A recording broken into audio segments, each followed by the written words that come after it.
it sounds like the question is that there's a prayer to move toward purity, to become pure, but without judging impurity or basing the purity on impurity.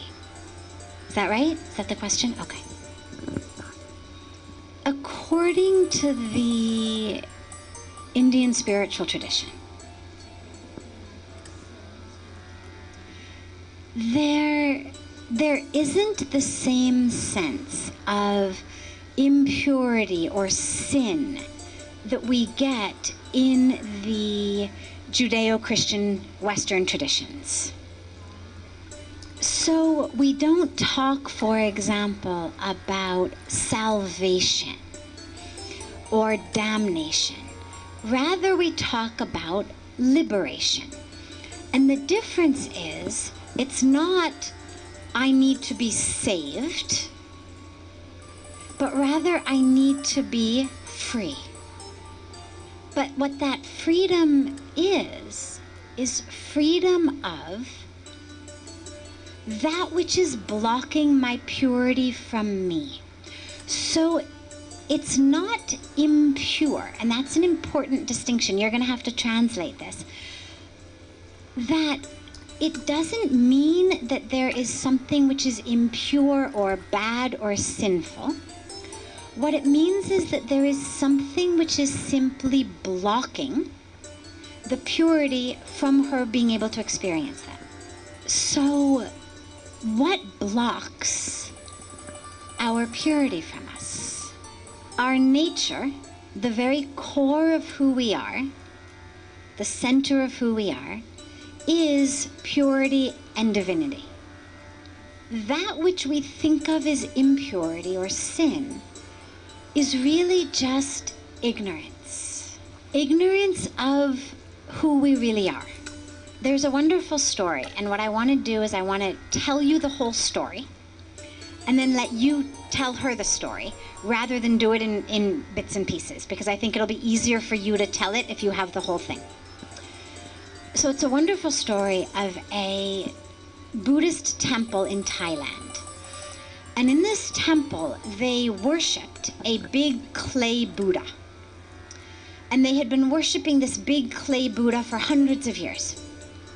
And one day, the monks in the temple notice that there's something shining from a crack in the clay in the Buddha. And so very, very carefully they start to clean and to see what it is that's shining.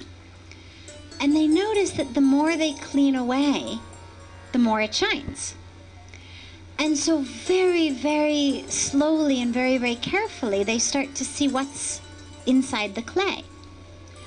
And they find that actually there's gold inside. And they remove the clay, and they have a golden Buddha inside the clay. And it turns out that many hundreds of years ago, when the invaders had come, they had stolen and looted all of the gold, melted it down, broken everything, and stolen it. So that time there was a temple with a golden Buddha. But the monks at that time did not want their golden Buddha to be stolen and broken and melted down. So they covered it with clay so the invaders would not know that it was valuable. The Buddha survived, but the monks did not, their families did not, so nobody knew that this clay Buddha was actually gold. And the moral and the purpose of that story is, that's who we are. But we cover it up with clay, and that clay is what we call not self.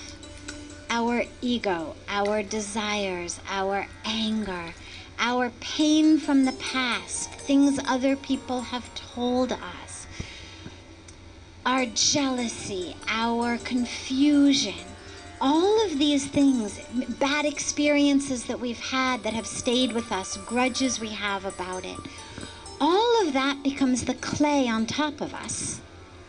And so we forget that inside us there's gold. So who you are is pure. But like the rest of us, there's clay. And so the question becomes not what's wrong with the clay, not this impurity of the clay, not to get angry at the clay, but simply to remove the clay. We don't have to turn the clay into gold. There's already gold. So we don't have to hate the impurity, hate the ignorance, try to turn it into something else. All we have to do is remove it as quickly as we can so that we can go back to being the gold of who we are.